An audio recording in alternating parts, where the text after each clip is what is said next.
Hello and welcome to Julia's Kitchen. Today I'm going to show you how to make a crostata with pears, ricotta cheese and chocolate. We're going to do it in two stages. I'm going to show you how to make the base first, and I'm going to show you the ingredients for that, and then how to do the filling. For the base I'm using 250 grams of flour, 150 grams of butter, 100 grams of sugar and 3 eggs. Of the eggs I'm using 1 full egg and only the yolks of the other 2. I'm going to keep the whites, whisk them up and use them for the filling of the cake later. I'm also using 1 sachet of yeast for cakes. If you don't have this one, it's an Italian product. You can also use 2 teaspoons of baking powder. For the filling of our cake, I'm going to use 150 grams of whipping cream, 250 grams of ricotta cheese, 100 grams of sugar, 100 grams of chocolate. I'm using a mix of a chocolate bar and some chocolate drops just to make up 100 grams, some vanilla paste, the yolk of 1 egg, the zest of 1 orange. If you prefer, you can also use the zest of a lemon instead. And I'm going to use 4 pears. I'm using William pears in this case. So for the base, I'm just going to add all the ingredients together into my mixer. In this case, I'm using my thermal mixer, but you can use whichever other kitchen equipment you may have. So I'm going to go in with the flour first. I'm going to add the 150 grams of butter, 100 grams of sugar, and finally we're going to add the eggs. So I'm going to add 1 full egg, and then I'm going to add the other 2 yolks. I'm going to save the whites and I'm going to beat them up for later for the filling of the cake. There we go. So we add 1 egg and 2 yolks into a mix. And last we're going to add the cake yeast. If you don't have any of these, you can use 2 teaspoons of baking powder instead. I'm going to mix this all up and I'm going to show you how it comes out. When your dough is ready, put some flour on your surface and take your dough out and start kneading a little bit. Not too much, but just so that your dough can stick nicely together. And just like that, the pastry for your crostata is ready. What we're going to do now is put our pastry onto some cling film. I'm going to put actually some flour on top, just like that. We're going to wrap it up and put it in the fridge for at least 15 to 20 minutes. Better if we can let it rest for half an hour. And we're going to put it in the fridge now. So while our pastry is resting in the fridge, let's get our filling cream ready. So first thing first, let's beat up the egg whites. I've got these 2 egg whites from before and I'm going to add a 3rd one.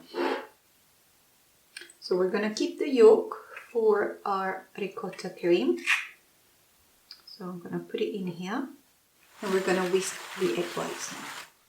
Once your egg whites are ready, we put them on the side and take our whipping cream. I've got 150 grams of whipping cream here and let's whisk it up. Right, so when our whipping cream is ready, let's add the ricotta to the mix.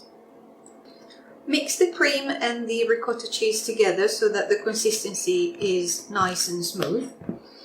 Then add your egg yolk and your sugar. At this point I'm going to add 1 teaspoon of vanilla paste. If you don't have vanilla paste, you can add vanilla essence or a vanilla pod. We add the chocolate and we add the zest of 1 orange. Remember, only the skin, not the white bit, because that's sour. Right, let's fold everything together. Then I'm going to add the pears, which I've cut into chunks roughly of this size, so that when you bite into the cake, you can really taste those nice juicy pears. And we fold them into the mix. This step is absolutely optional, but as I do like my Italian liquors, I'm going to add a spoonful of amaretto to the ricotta cream mix. Now, this is exceptionally special because my dad made it, so I'm going to add it in and I'm sure it's going to add a completely different dimension to the cream. And of course, it's very important to taste this ingredient. Just right. And lastly, we fold in the egg whites, which we previously whisked. We leave the cream on one side and take your pastry out of the fridge. What I'm going to do now is divide it into 2 parts. I'm going to use 3/4 for the base of our cake, and I'm going to use this one for the strips on the top. I'll show you how to make them. So I'm going to take this bit, which we're going to use later, and put it back in the fridge. Just to make things easier, put a piece of baking paper underneath, and with the help of a rolling pin, roll out your pastry, roughly same size as the bottom of your tin, your cake tin. It doesn't need to be perfect at this stage because we're going to fix it once it's in the cake tin. At this stage, grease your cake tin. I use some butter and some flour, and we're going to transfer our base into the cake tin. It doesn't matter if the dough breaks a little because this dough is quite soft to play around with. So we make sure that the dough covers the whole surface and comes up at the side as well. I'm going to part bake the base, so I'm going to reuse the baking paper that I had before. So quickly fold it like this.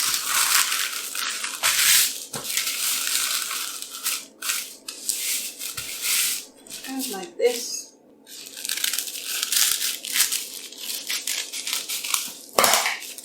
This way you've got a circle, so you can put it in there, chuck your beans in, and we're going to stick it in the oven, which I've preheated at 180 degrees for about 10 minutes or so. After 10 minutes, take your base out of the oven and let's get rid of the beans. Right, so the base is partially cooked. So what we're going to do now is we're going to add our ricotta cream, and we're going to put the crostata back in the oven for 20 to 25 minutes. Make sure that the cream is evenly spread across the surface. There we go. At this point, take the remainder of the dough that we've previously put in the fridge, and we're going to create little strips that we're going to put across the cake. Roll out your dough. Okay, and now we're going to cut little strips that we're going to put on top of our cake. They are quite delicate, so I'm going to use this spatula to help me out a little bit.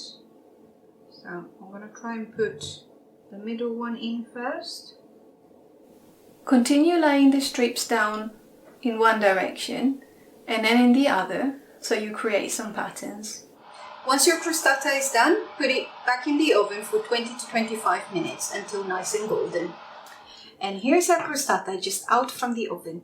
We're going to let it cool down in the tin, and then once it's ready, we're going to sprinkle it with some icing sugar. So a little trick, if you put your cake on top of a big bowl, then the ring will come out easier. And now we are going to sprinkle it with some icing sugar. And here's your crostata with pears, chocolate and ricotta cheese. Buon appetito!